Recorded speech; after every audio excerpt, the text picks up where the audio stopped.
Hey everyone, we're just going to give it a few more minutes, see if anyone else filters in.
Okay, so I guess let's just go ahead and get started. Can you both hear me? Cool. All right, so a lot going on tonight. It's the summer solstice, it's primary day, and it's a transportation committee meeting. Woo. Um, so just to start with all business, DDOT held the first public meeting for the Bladensburg Road study. This will be the first of, I think, two public meetings. It's two separate rounds of public comment. What they're going to do is they're going to take everything that all the feedback from the website, everything they heard from the meeting, what they've heard from the different committees, advisory committees, and they're just going to start working on the design, and then they're going to come out with some draft designs, different alternatives, and then go back for more public input. So that's where we are right now. We're just waiting to see what designs DDOT comes up with. Stephen, you're on, is it like a community advisory committee or something? I forget the name. Can you just explain a little more about what that is and like maybe who's on it? I'm just curious. Yeah, it's a group of elected and appointed people. It's all the ANC commissioners whose single member districts are along Bladensburg Road. So from 5C and 5B. It's one representative each from WABA, the Pedestrian Advisory Council, the Multi-Mobility one, the Biking Advisory Council, all that stuff. I think it's maybe 14 people in total, 15, something like that. And we're really just there to advise. So we've given our thoughts, we've given our input, and really it's just sort of a way to channel what we think people who live along the corridor would think and what they want. So it's just another form of public input at a sort of a higher level. Nice. Yeah. We're gonna have another meeting at some point. I'm not sure when. I know they're trying to have 5 in total this year, and we've had 2. Yeah. So the next one will probably be later this summer.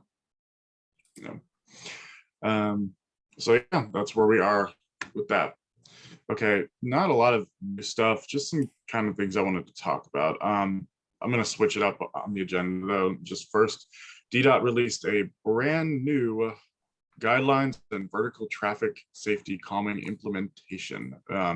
You guys probably know what that is. It's raised crosswalks, speed bumps, anything vertical that controls traffic. And I read through it and I compared it to the old guidance, and it seems like on balance in general, it makes it a little bit easier for DDOT to install vertical traffic calming, which I mean, hopefully bodes well for roads like Trinidad Avenue, Montello, things like that. I actually already on the basis of that put in a request for a raised crosswalk at West Virginia and Penn Street, because there's a crosswalk there that is treacherous. I mean, it's just, it sucks. So we'll see what happens. Crossing Penn or crossing West Virginia? Crossing West Virginia. Okay.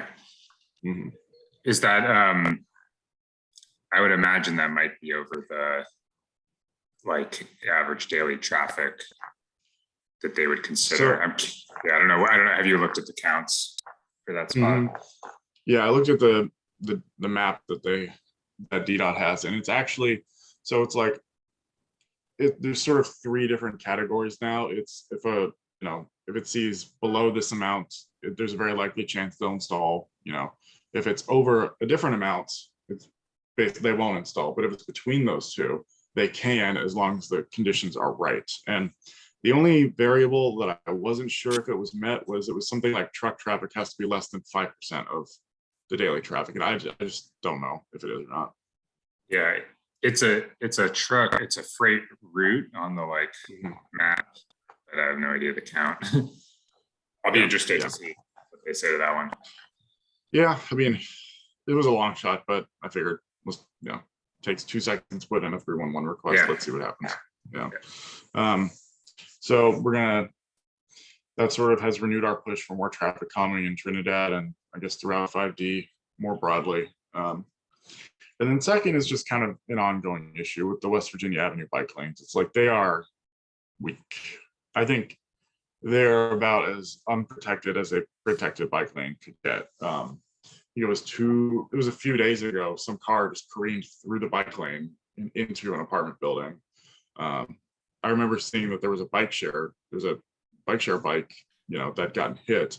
I don't think anyone had actually been riding it though. I think someone had just dumped it there, but still, and I mean, just biking in the southbound lane on West Virginia, it's a little tough because it's really close, and those flex posts are just they're extraordinarily weak. They're not the usual kind that DDOT uses, and so I just trying to think of any way to maybe convince DDOT to just go with the regular stuff, and also just put the wheel stops more close together. The wheel stops on the northbound side are too far apart, and so I've literally watched cars just work their wheels in between the wheel stops and back in so that they're straddling the bike protection, and they just go right over the flex post. They figured out that if they go slowly enough, it won't damage their car at all. There's one guy who parks his work truck every single day like that, and he almost got into a fight with somebody on a scooter over it. So, it's, yeah, I don't know. That's where we are. Yeah, they say they don't have space for curb stops on the southbound side, which is annoying. I guess, yeah. But yeah, the spacing they used is pretty like spread out on the northbound. Mm-hmm. I don't know why they did that. Yeah, I remember seeing that and thinking that it was pretty far apart, but I guess maybe I just gave too much credit to drivers, expected too much of them. Yeah. So yeah, I mean, that's basically where we are right now. Is there anything that you guys wanted to talk about? I'd be happy to give a quick update on council stuff. I don't know if there's any other topics that anyone else wants to throw. That's all we had for now. So yeah, cool. Right. So our committee, the Transportation Environment Committee, had a whole bunch of hearings. Our ANC weighed in positively on most of the bills that we were working on in the space, if not all of them. So that was awesome. We're now we did that. We had the hearings, we did budget, which was good. And then now we're into the markup phase on those bills. And so we're kind of combining some of them into bigger omnibus package bills. So the first one we're going to be having a markup on, which is the committee vote, is going to be a combined bill that it includes the Safer Intersections Act, which is the no red on red, and the Idaho Stop bill. We're going to be tweaking all these things based on feedback we got through the hearing process.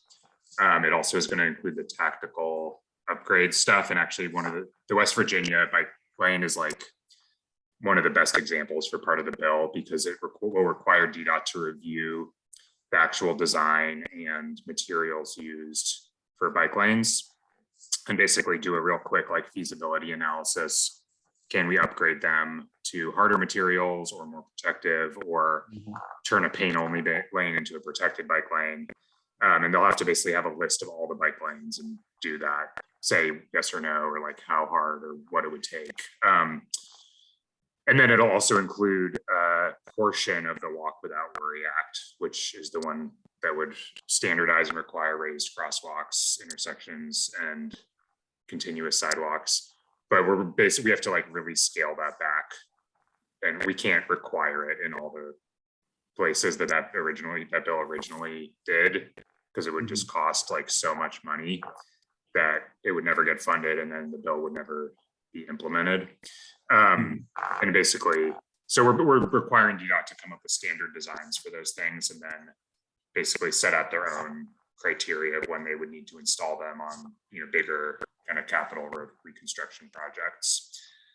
So I think it would help get more of those things installed, but it's not the full you have to put them everywhere that the original bill intended.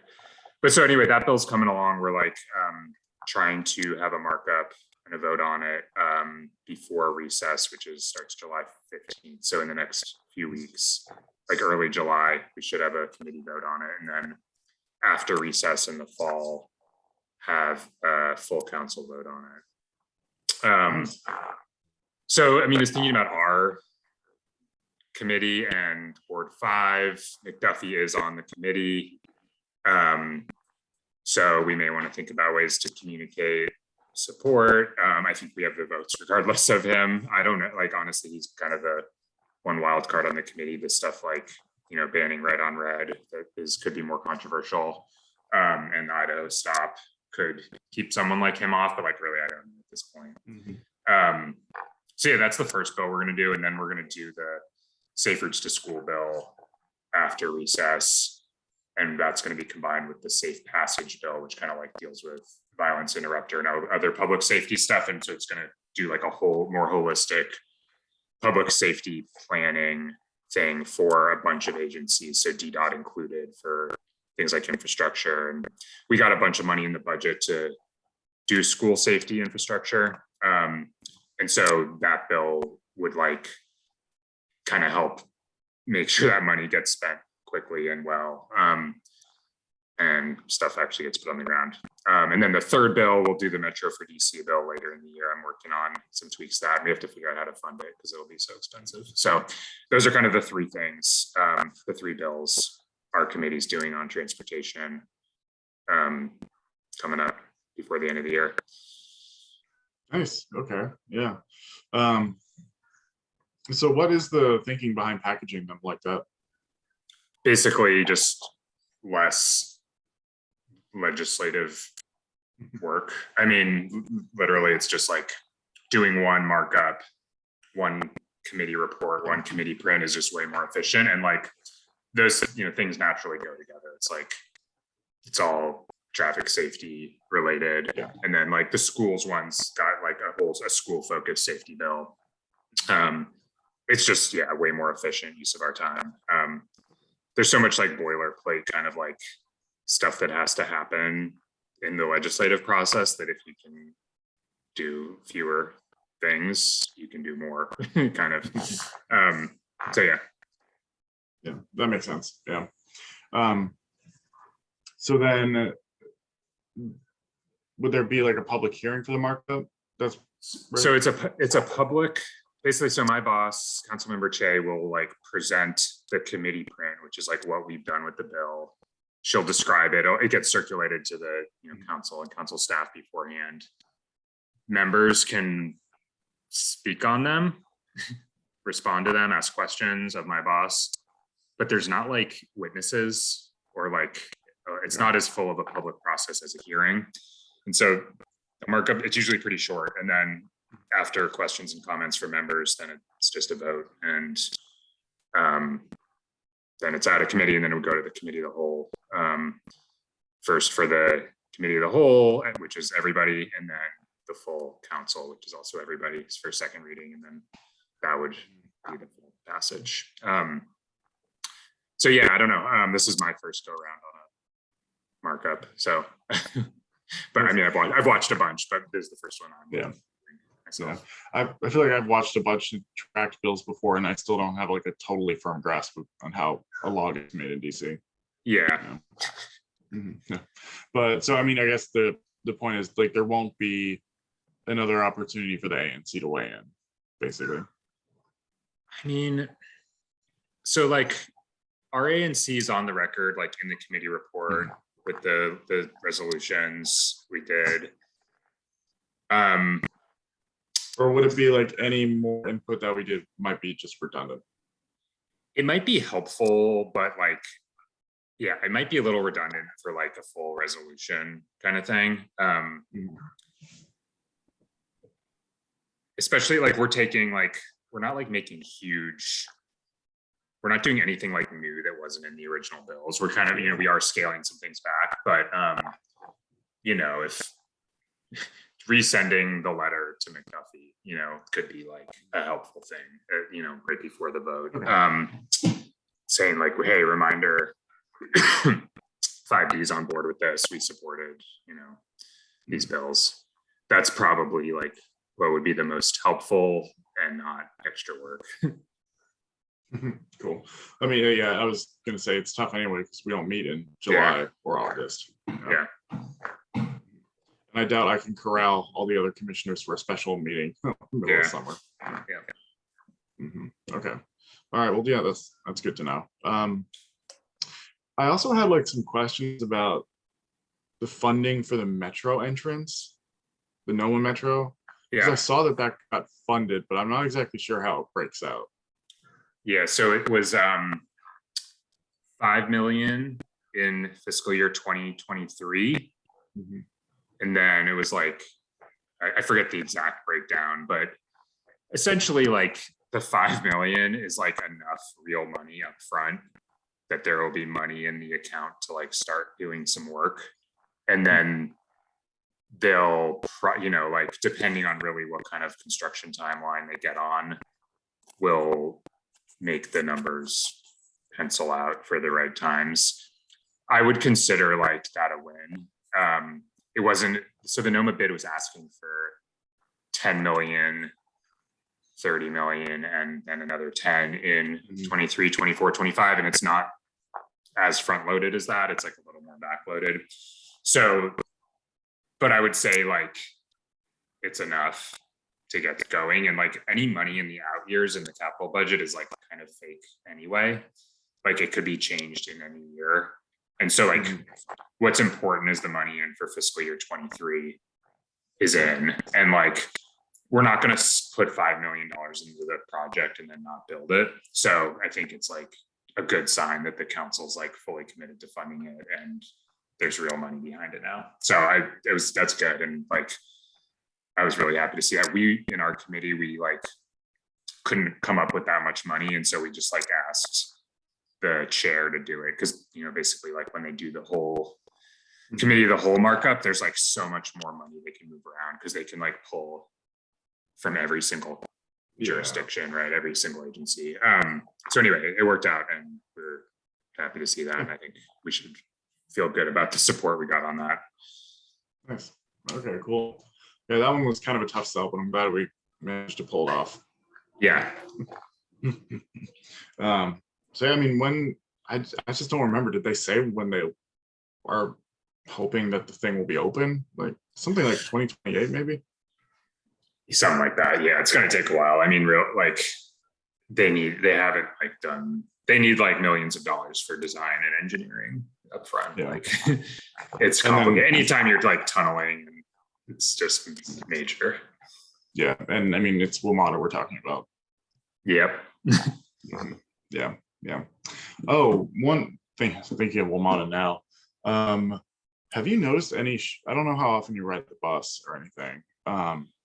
But it seems like lately there has been a shortage of bus drivers in like 30-minute headways on, you know, on a lot of routes. And then on other routes, it's been like 20 minutes. It's just ridiculous. And like, I've heard different theories, but I don't know anything definitive. Like, well, so, I mean, there was that whole thing where a bunch of drivers had to go get like recertified, like on this safety training. And that was like a temporary reason why. So they actually had to increase headways and like reduce the number of drivers working for a couple weeks there. But that was all restored a few weeks ago. So that was like the one concrete thing I know about. I don't know about anything since then. That would be the reason for that. I mean, they're just, it's a mess over there, unfortunately. Yeah. Yeah, I was just wondering. My bike was out of commission for like a month recently. So I was just taking the bus everywhere and realized like, you know, the D4 used to be every 12 minutes or so. And now it's actually every 30, assuming that the bus shows up at all. That's bad. Yeah.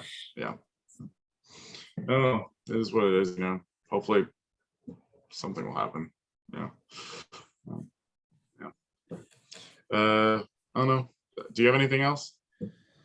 Have we gotten any feedback like from that contraflow bike lane resolution we did? Anything back from BDOT? No. We got confirmation of receipt, but that's all. Yeah. Okay. Yeah. I'll maybe ping Will Hansfield. I know he liked the idea and you know, he's doing a lot of work on the projects right around us, like 17th, 19th. Yeah. Eventually Mount Olivet. But yeah, I'm just curious. Yeah, and like, do you like have a working relationship with Will? Yeah, I've started to more. Yeah. Okay, cool. Yeah, because I mean, we know each other, but other than like Twitter, you know, like that's about it. You know, so yeah. Yeah, if you want to just ping him, I will. See maybe what's going on, that'd be really helpful. Yeah, cool. Because I mean, I get emails almost every week from people asking like for traffic calming on Trinidad and Montello. Yeah. Yeah, I'll try to elevate that one to him. There's just so many projects going on right now that like it's just a question of prioritizing the staff time and planning. Yeah. because like it's not expensive from a capital side. It's just expensive from a planning side, really. Yeah. So yeah. I mean, just ping whenever you get a chance and just let me know what it Yep. says. Cool. Okay. I don't have anything else. Me neither. I'm just want to figure out how to get the quickest election results. Like, Now, apparently, like what's his name? Martin Ostermule said that they're on the BOE site, but I don't see anything. Or they They're will be not. on the. yeah. Oh wait, there we go. Primary election 2022. Oh, they put it up. Yeah, it's starting to Okay. come in. All right. Yeah. Well, anyway, I guess we can all go to obsessively hitting refresh on the website. Yeah. And hey, y'all, this is Right. Nate here. I know I've been in the background. Nothing really to add, but I do appreciate hearing y'all's thoughts on all of this. Definitely learning a lot in the process. Yeah, definitely. Cool. Yeah. Okay. Well, in that case, I'll just bring this meeting to an end. What's that? Are you expecting to have this keep meeting over the summer, or just take time off like the full ANC? We're not going to meet in July because I'll be out of the country. We might meet in August. We might have another presentation about the H Street priority lanes. Oh, nice. I'm still trying to work that out. So we'll just see like what would be on the agenda for August, and I'll just make a call, like a couple weeks before then. Yeah. Sweet. So I'll Sounds good. let everyone know. Yeah. All right. Thanks, Great. everyone. All right. See ya. Good night. Thanks, y'all. Bye.